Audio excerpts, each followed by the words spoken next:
Hello Chesterton students, it's Miss Shannon in your school gardens, and today is Sunday, March 21st. It is actually International Day of Forests today.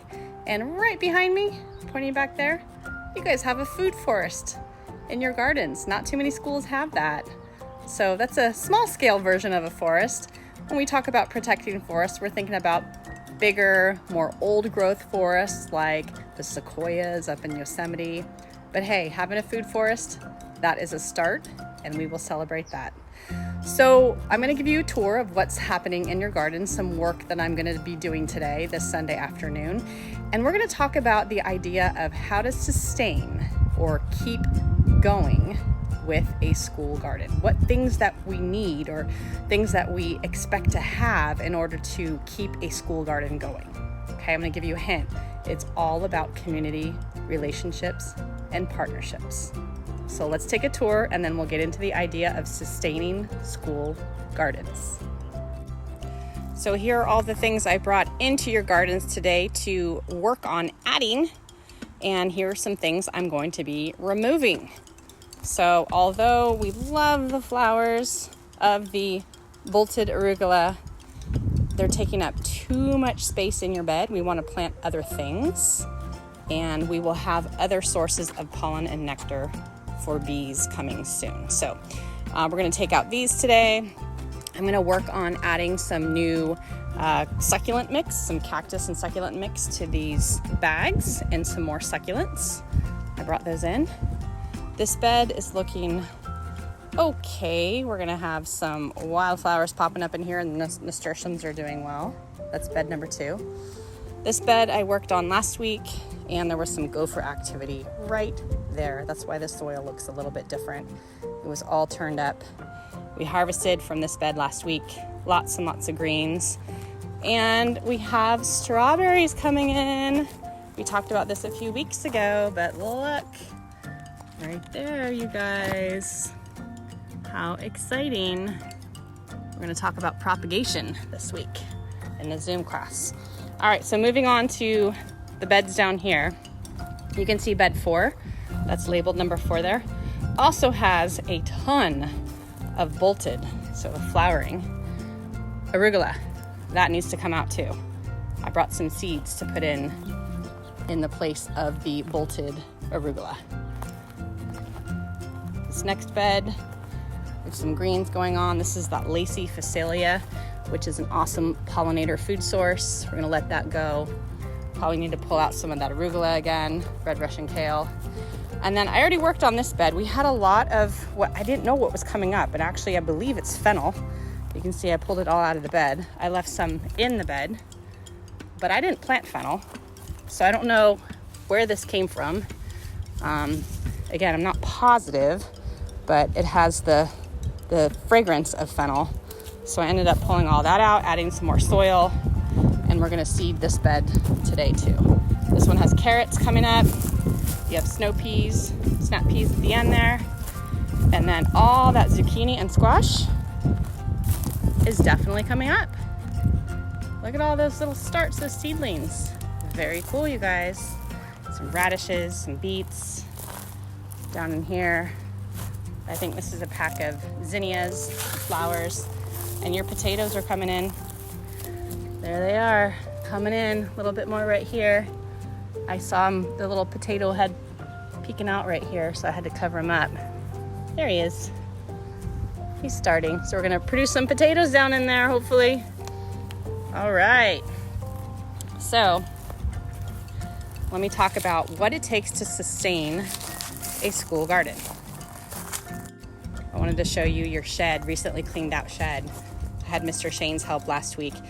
Right here, I want to show you, I got some bags of worm castings, and we had money to buy those because it's really important to have worm castings for your raised beds.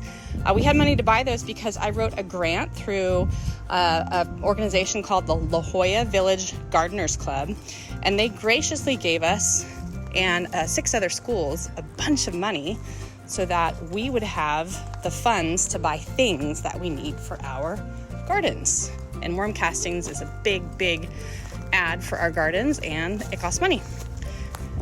show you something else about sustaining gardens here. I went to a plant donation pickup at Bayside Community Center, which is just right down the street from your school. And a company called Altman Farms and an organization called Healthy Day Partners and San Diego Gas and Electric actually organized this event. And they gave every person who signed up that works with a school garden, they gave them a flat of starts. So you can see it's mostly herbs. And ideally, I wouldn't be putting herbs into raised beds, but we have a lot of space in your gardens. So we're gonna go ahead and plop some of these guys in. We've got one pepper here. That'll be pretty fun. And actually there's some parents in some of the classes that have offered to donate some tomato and pepper seedlings, which is super, super nice.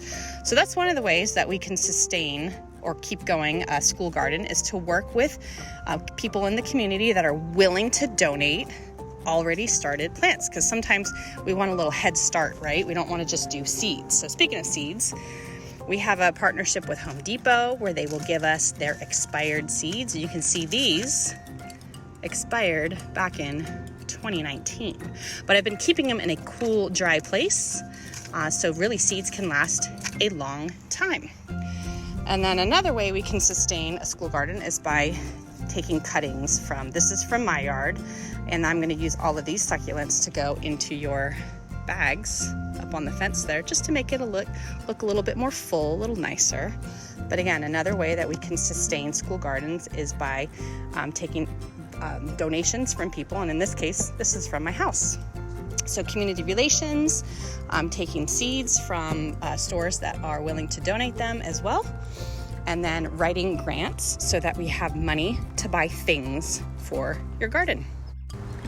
And I am back in your food forest talking about working with community partnerships.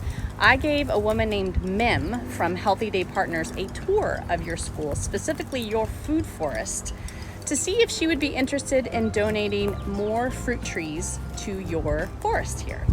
And I just found out from her a few days ago that we are going to be receiving 5 more fruit trees thanks to Mim from Healthy Day Partners. How cool is that? Yeah, so think about it, guys. I want you to think about, what 5 fruit trees would you like to see on the Chesterton School campus in the gardens here? So I know we already have some apple, fig, we have pomegranate,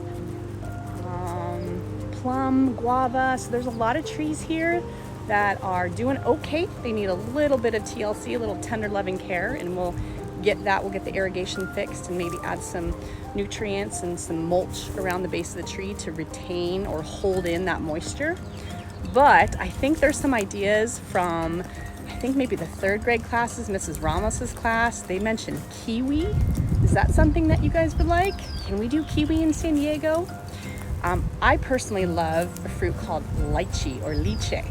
Okay, I tasted it when I was in Thailand and I fell in love with that. I would love to have a lychee or lychee tree. So we'll see what kinds of fruit trees Healthy Day Partners is willing to donate to Chesterton. But I want to hear some ideas from you guys. So think about fruit trees, grab that science journal or use Seesaw and figure out what trees you would like to see in the Chesterton Food Forest and School Garden. See you next time.